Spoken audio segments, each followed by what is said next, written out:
하나님 말씀 보겠습니다. 하나님 말씀 누가복음 5장 1절서부터 11절 말씀까지 보도록 하겠습니다. 좀 길지만 봉독해 드리겠습니다. 누가복음 5장 1절 말씀부터 11절 말씀 다 찾으신 줄 알고 봉독해 드리겠습니다.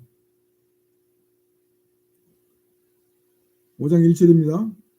무리가 몰려와서 하나님의 말씀을 들을새 예수는 게네사렛 호숫가에 서서 게네사렛 호숫가에 많은 청중들이 몰려들었습니다. 군중들이. 예수님께서 그들을 향해서 설교하시려고 하십니다. 2절 말씀 보겠습니다. 호숫가에 배 두 척이 있는 것을 보시니 어부들은 배에서 나와서 그물을 씻는지라. 예수께서 한 배에 오르시니 그 배는 시몬의 배라. 시몬은 베드로이신 것을 다 아실 줄 믿습니다. 시몬의 배라. 육지에서 조금 떼기를 청하시고 앉으사 배에서 무리를 가르치시더니 말씀을 마치시고 시몬에게 이르시되 깊은 데로 가서 그물을 내려 고기를 잡으라. 깊은 데 가서 고기 잡으라고 말씀하십니다.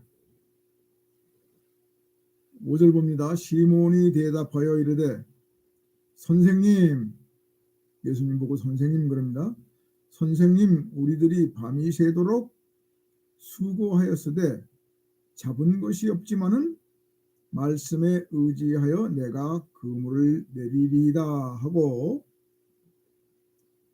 예수님이 베드로의 배에서 강가에 호숫가에 앉아있는 군중들을 향해서 설교하실 때 베드로도 아마도 배에서 같이 그 말씀이 끝날 때까지 설교를 다 들은 것 같아요. 상황이 그렇게 되어 있습니다. 성경에는 자세히 기록되어 있지 않지만은 말씀을 들었어요. 그래 말씀에 의지하여 내가 그물을 내리다 하고 6절 그렇게 하니 고기를 잡은 것이 심히 많아 그물이 찢어지는지라. 이에 다른 배에 있는 동무들에게 손짓하여 와서 도와달라 하니 그들이 와서 두 배의 처음에 잠기게 되었더라. 만성이 돼가지고 고기가 너무 많이 잡혀가지고 배가 물속으로 많이 가라앉았어요. 잠기게 됐습니다. 8절 보겠습니다. 시몬 베드로가 앞절에서는 시몬만 나오든지 시몬 베드로라고 밝힙니다. 시몬 베드로가 이를 보고 예수의 무릎 아래 엎드려 배에서 내려가지고 땅으로 올라간 거예요. 그래가지고 무릎 아래 엎드렸습니다. 예수님 무릎 아래 엎드려 이르되 주여 나를 떠나소서 나는 죄인이로소이다 하니 이렇게 무릎 아래 엎드리는 것은 종들이나 그렇게 하는 것이라고 그래요. 자기를 가장 낮추는 것입니다. 그러면서 보니까 처음에는 선생님 그랬는데 여기서는 주여 그럽니다. 설교 말씀 듣고 고기를 가득 잡게 되니까 달라졌어요. 주여 나를 떠나서 나는 죄인이로소이다 하니 9절 이는 자기 및 자기와 함께 있는 모든 사람이 고기 잡힌 것으로 말미암아 놀라고 이 놀랄 일이죠. 밤새도록 고기를 잡으려고 애를 썼는데 이 베드로 고기라는 거예요. 여기는 게 베스라고 그러죠 우리나라에서. 그런 고기를 잡으려고 밤새도록 노력을 했는데도 못 잡았는데 헛구물만 줬는데 원래는 깊은 곳에는 이 고기가 안 산다고 그래요. 그런데 예수님께서 깊은 곳에다가 그물을 치라고 그러니까 베드로가 순종을 했거든요. 선생님 처음에는 선생님이요 그러더니 주여 그럽니다. 아무래도 군중들을 향해서 설교할 때 베드로도 배에서 예수님 말씀을 듣고서 은혜를 많이 받은 것 같아요. 놀랐어요. 원래 그 고기가 얕은 곳에서 그리고 낮에는 잘 안 잡히는데 주님이 깊은 곳에다 던지라고 그러니까 가서 순종했어요. 그러면서 주여 그러면 주여. 주님을 주여 하는 것은 하나님에게 쓰는 말이라고 그래요. 그 단어가. 70인역에 이 말씀을 하나님이라고 번역했다. 모든 사람이 고기 잡힌 곳으로 말미암아 놀랐어요. 세베대의 아들로서 시몬의 동업자인 야고보와 요한도 놀랐음이라. 예수께서 시몬에게 이르시되 무서워하지 말라. 이제 후로는 네가 사람을 취하리라 하시니, 예수님이 베드로 보고 무서워하지 말라고 그러는 거 보니까 베드로가 무서워했어요. 예수님이 그렇게 말씀하십니까? 사람의 심령을 꿰뚫어 보시는 예수님. 여기 있는 사람들이 전부 다 놀라고 무서워 두려워했다 그 말입니다. 무서워하지 말라 하시면서 시몬에게 이르되 무서워하지 말라. 이제 후로는 네가 사람을 취하리라. 마태복음에서는 사람 낚는 어부가 되리라 이렇게 말씀합니다. 11절 그들이 배들을 육지에 대고 모든 것을 버려두고 예수를 따르니라. 사람 낚는 어부가 되는 예수님의 제자의 사역을 시작하게 되는 것입니다.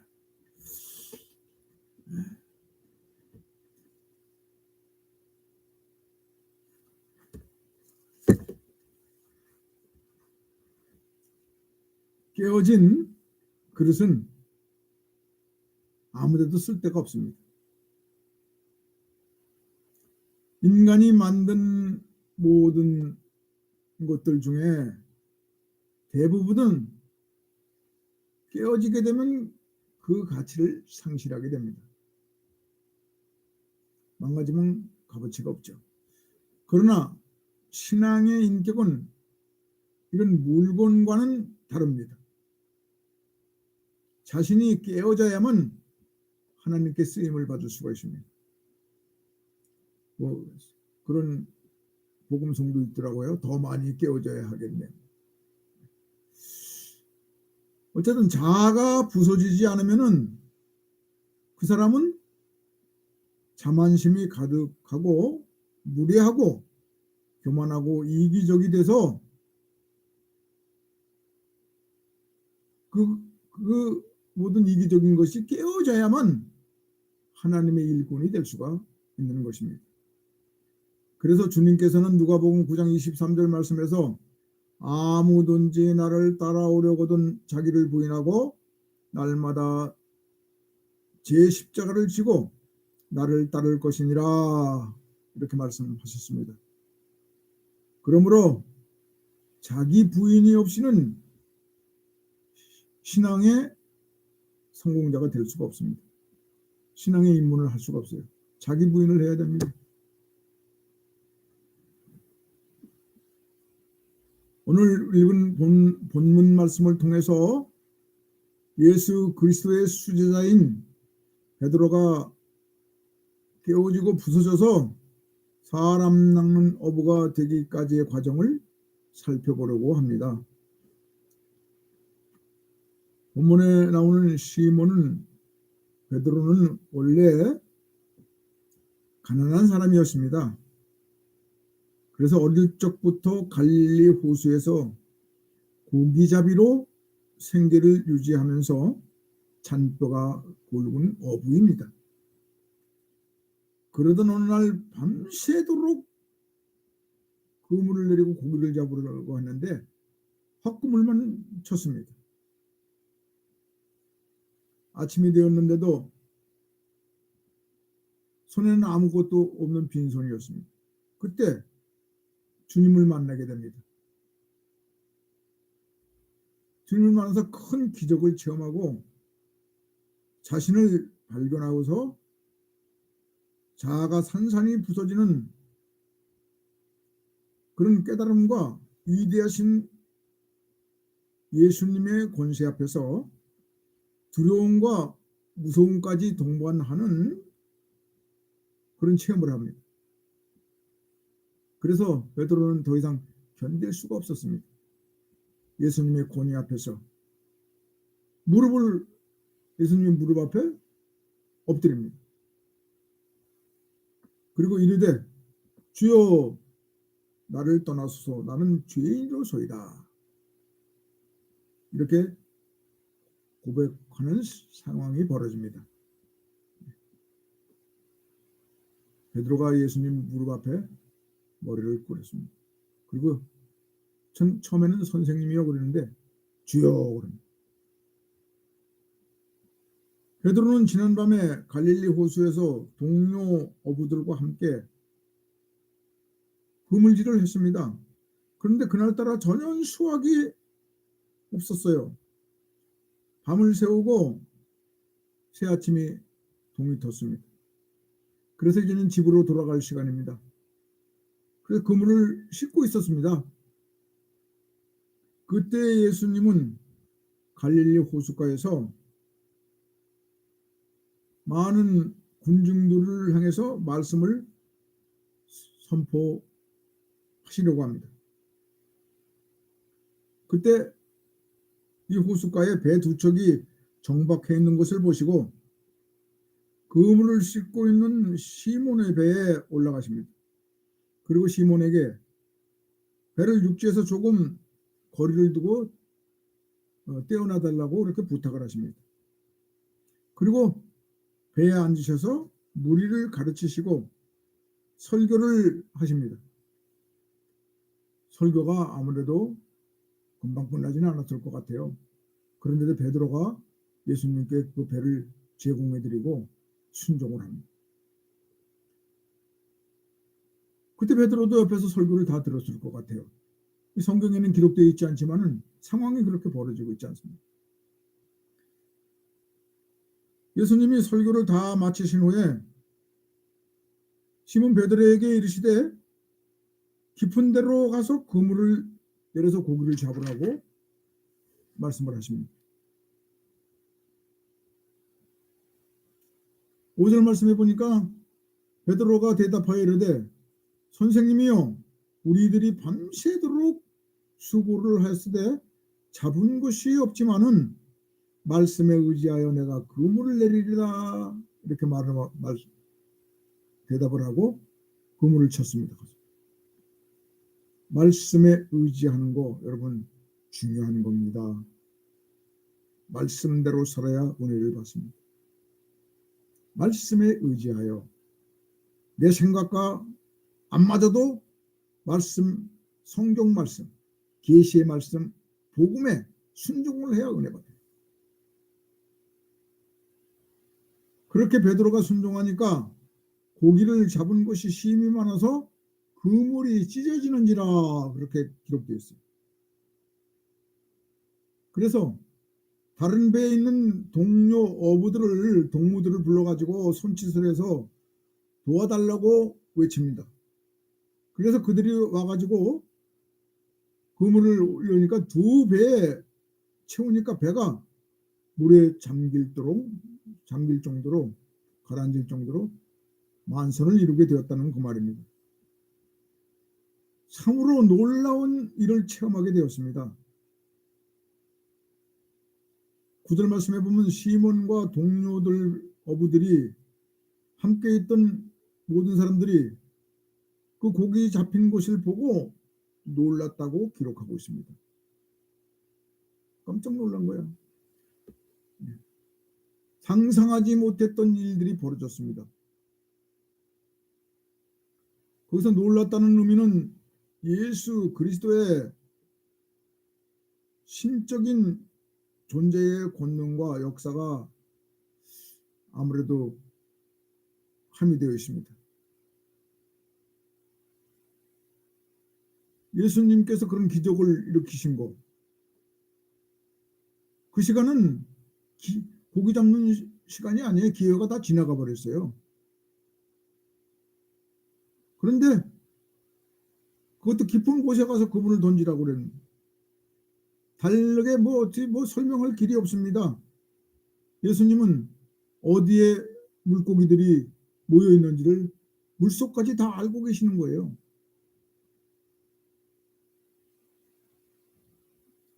그 사실을 목격한 어부들이 두렵고 무서워한 것 같아요. 10절 말씀에 보면 예수님께서 베드로에게 무서워하지 말라 이렇게 말씀합니다. 무서워하지 말라.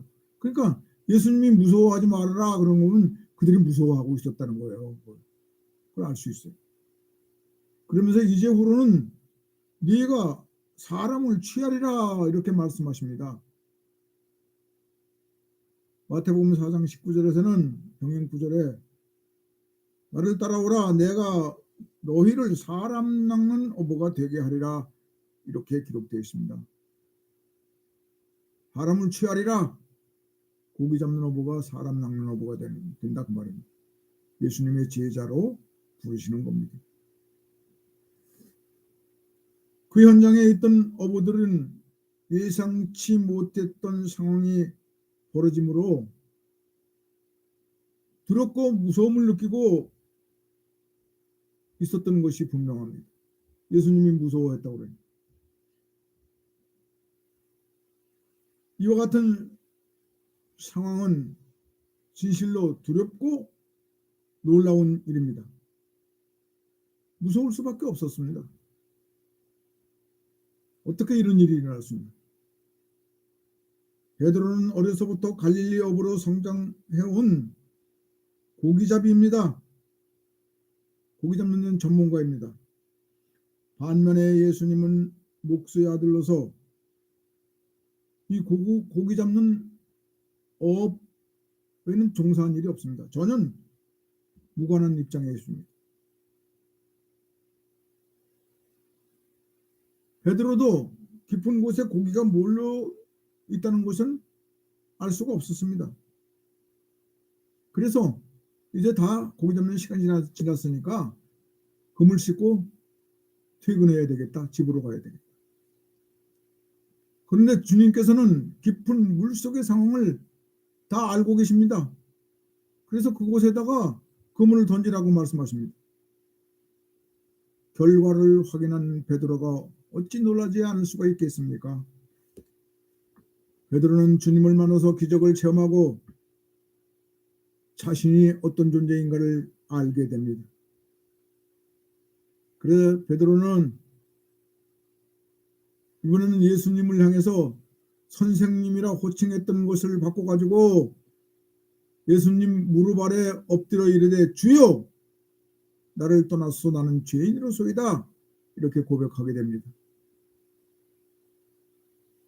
이 고백은 베드로가 예수님을 만나서 그분의 가르치심과 기적을 체험하면서 예수님은 거룩하신 분으로 인간 이상의 신적인 권위를 가지신 분으로 인식했던 것 같아요.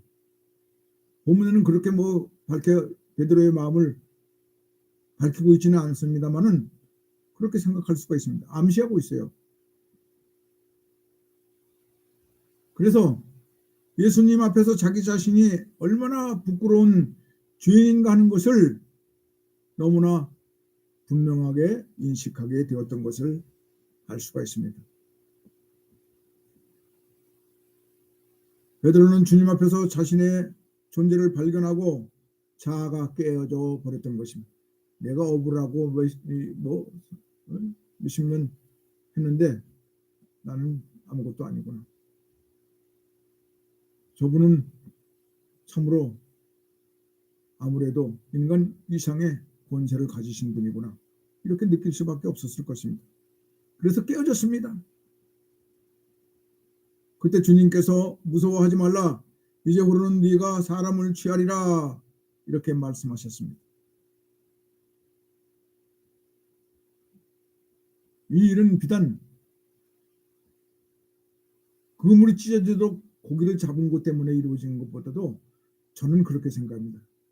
예수님이 배 위에서 그 호숫가에 앉아있는 많은 군중들에게 설교하실 때 베드로가 많은 은혜를 받은 것 같아요. 거기에 많은 가르치심이 있었고 깨어진 거예요. 그래서 11절에 보니까 그들이 베드로를 육지에 대고 모든 것을 버려두고 예수님을 따른다고 기록되어 있습니다. 이렇게 베드로는 하나님의 사업에 동참하게 됩니다. 베드로는 앞으로 하나님이 주시는 권능을 가지고 죄 중에 있는 영혼들을 생명의 길로 인도하는 사람 낚는 어부가 될 것을 암시하고 있습니다. 이 같은 본문 내용을 통해서 주시는 교훈을 생각해 보겠습니다. 본문을 통한 교훈 중에 하나는 주님께서는 성도가 가장 어려운 상황 속에 찾아오신다는 것입니다.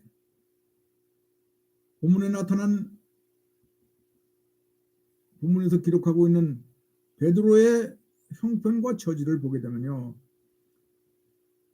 베드로는 베드로 고기라고 그러더라고요. 베스라고 그럽니다. 그 고기를 잡아서 생계를 연명하는 가난하고 배운 것도 없는 그런 사람으로서 고기잡이로 근근히 먹고 살았는데, 그런데 왠지 간밤에는 밤새도록 헛금을만 내렸습니다. 빈손입니다. 인생길 지치고 피곤하고 근심 걱정이 내 마음을 짓누를 때 주님은 우리를 찾아와 주십니다. 새 아침이 밝았습니다. 지난밤 업실적이 허탈할 정도로 아무것도 없습니다. 빈손으로 그물을 쓰는 베드로에게 그때 주님께서는 베드로의 배에 찾아오셨습니다. 그리고 만선의 기적을 보여주십니다. 이렇게 곤비하고 피곤한 우리들에게 주님이 찾아오셔 주신 거 얼마나 감사한지 정말 감사합니다. 두 번째로 오늘 말씀을 통해서 주시는 은혜의 말씀은 복음의 말씀에 순종하는 자만이 주님께서 예비하신 축복을 자기 것으로 만들 수 있다는 교훈입니다. 베드로는 고기잡이 전문가입니다. 반면에 주님은 목수의 아들이시고 자신도 목수일을 도와서 목수일을 했다고 합니다. 그런 주님이 전문가 어부 베드로에게 깊은 데에 가서 그물을 내리라고 하십니다. 이 베드로 고기 베스는 원래 얕은 물가에만 서식한다고 그렇게 말합니다.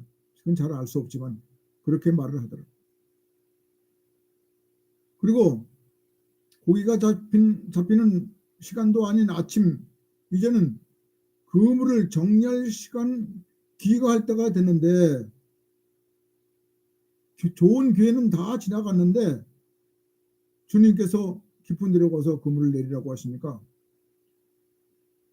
베드로도 그 생각이 어땠을까? 여기 나타나 있지 않기 때문에 말씀은 안 드리겠지만은 저 같으면은 지금 시간은 고기가 안 잡히는 시간인데 깊은 데는 없는데, 그리고 베드로는 밤새도록 그물질을 하면서 헛그물만 내려서 지치고 허기지고 배고픈 시간입니다. 빨리 집으로 돌아가고 싶었을 것입니다. 이러한 상황이지만 베드로는 주님 말씀에 순종했다고 5절에 기록되어 있습니다. 밤새도록 잡은 것은 없지만 말씀에 의지하여 그물을 내리겠습니다. 베드로가 어떻게 이 주님 말씀에 순종을 했을까? 저는 가만히 그 이유에 대해서 생각을 해봅니다. 내가 더 전문가인데? 저분은 목수의 아들이잖아. 아마도 배후에서 설교하시는 예수님의 설교가 베드로의 마음을 움직인 것 같이 저는 그렇게 이해를 하고 싶습니다. 주님의 설교는 권세 있는 자들의 말씀입니다.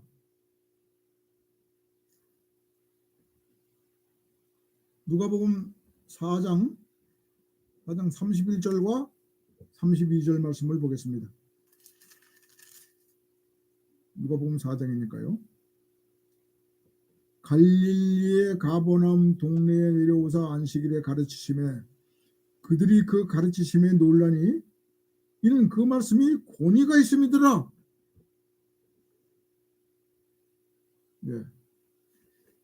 갈릴리에서 가버나움 동네로 내려오셔가지고 안식일에서 설교를 하시는데 사람들이 듣는데 그 설교가 권세가 있었다 그 말입니다. 보통 설교가 아니라. 예수님의 가르치심은 권위가 있었습니다. 베드로도 선상에서 그 설교를 들었습니다. 성경에 보면은 우리 예수님은 말씀으로 천지를 창조하신 분입니다. 요한복음 1장 1절에 그 말씀이 곧 예수 그리스도이십니다. 로고스, 창조주이십니다. 베드로는 자기의 배를 예수님께 제공하고 그분의 말씀을 듣고 그분의 말씀에 대해서 인간을 초월한 모든 만물을 다스리시는 그리스도의 기적을 체험한 것이라고 할 수가 있습니다. 1시간 이상은 말씀 들었을 것 같아요. 배에서 설교했습니다. 히브리 4장 12절 말씀에 보면은 하나님의 말씀은 살아있고 운동력이 있어서 심령 골수를 쪼갭니다.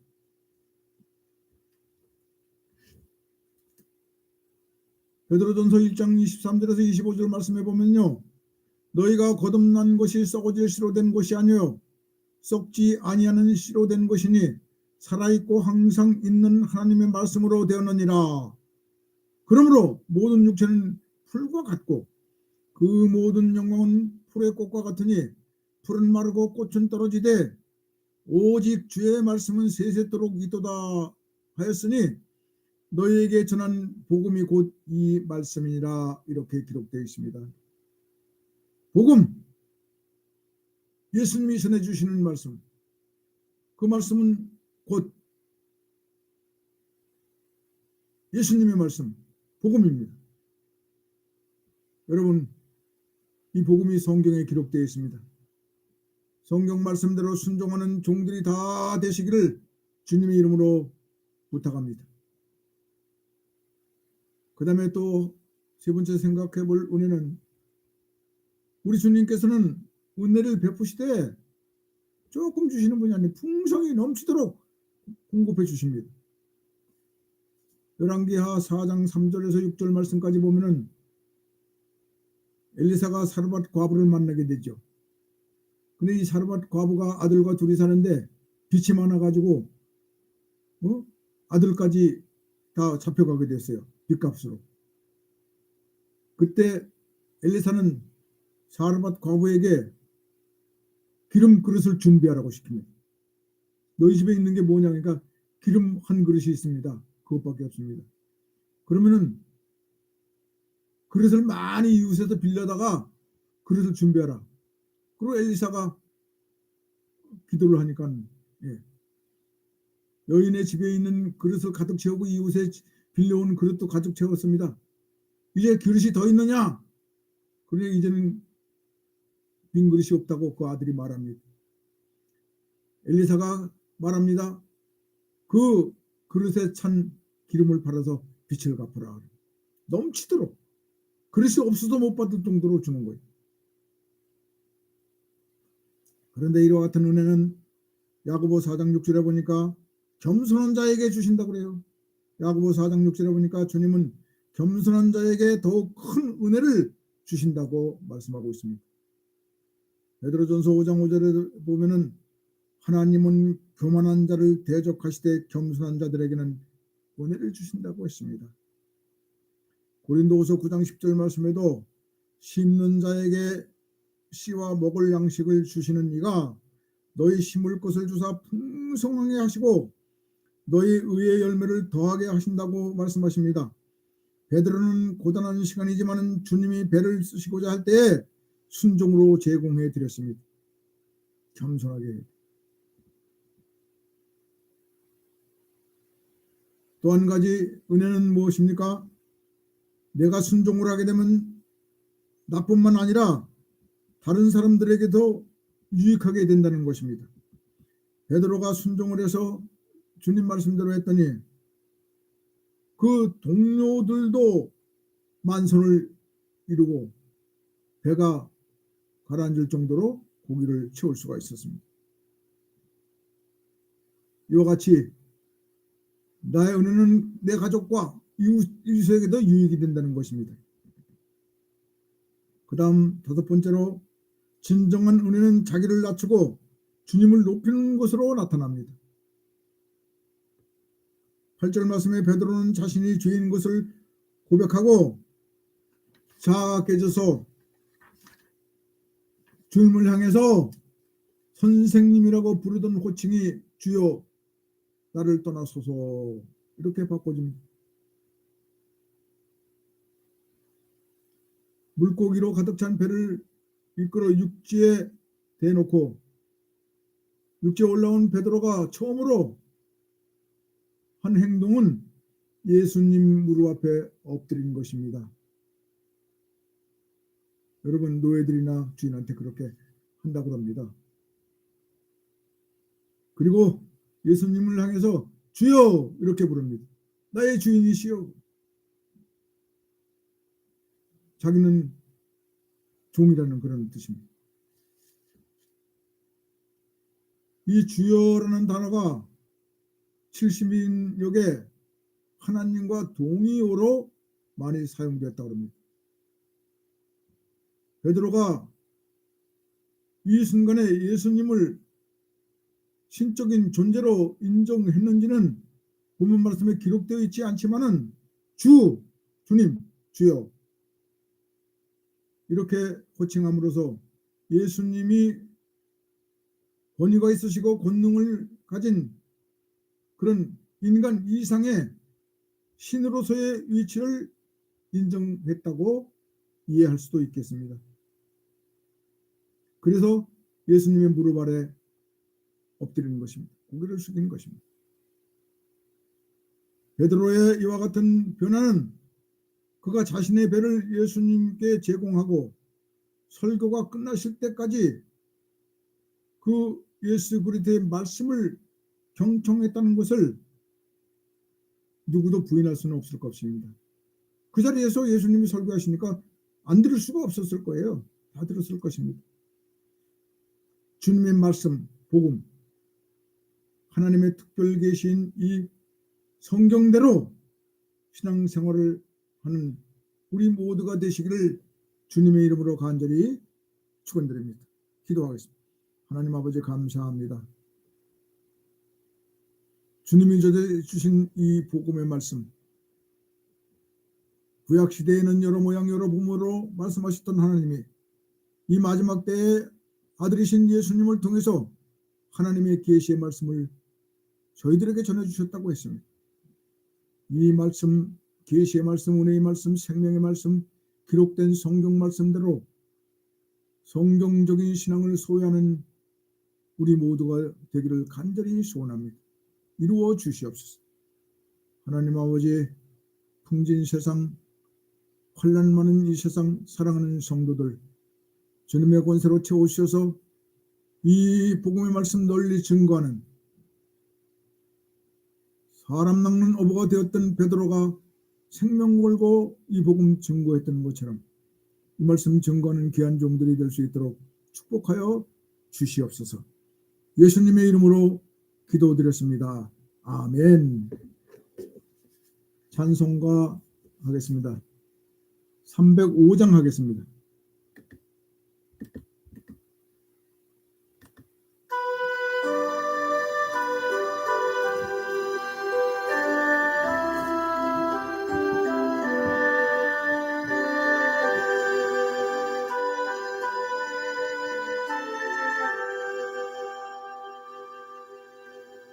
나 같은 죄인 살리신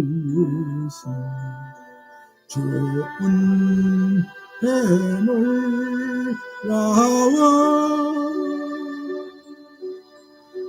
잃었던 새 찾았고 광명을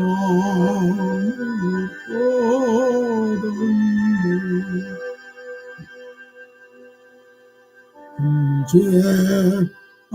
죄악에서 건지신 좋은 해놀라와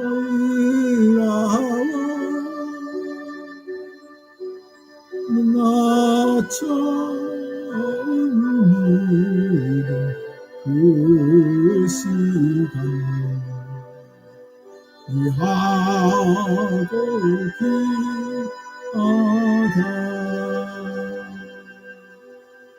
이제 곧 내가 산 것도 주님의 은혜라 또 나를 장차 본향에 인도해 주시니 거기서 우리 영원히 주님의 은혜로 애처럼 밝게 살면서 주 찬양하리라.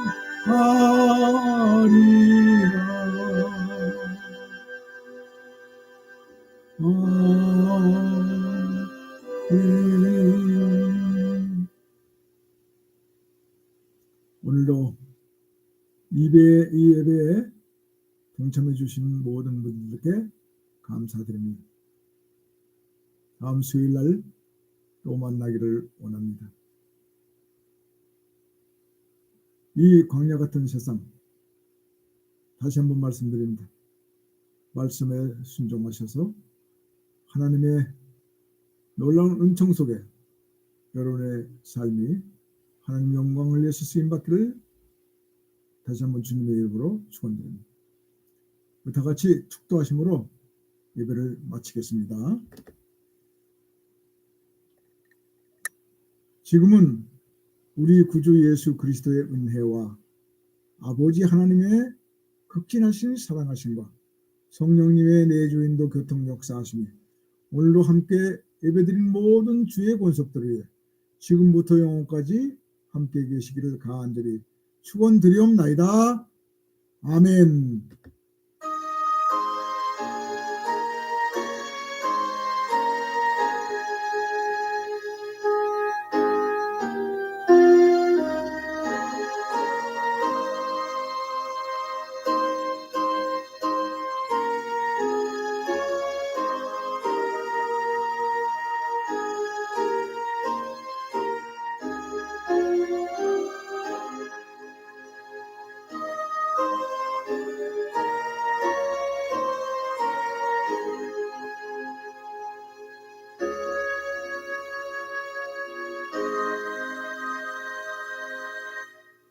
할렐루야 감사합니다.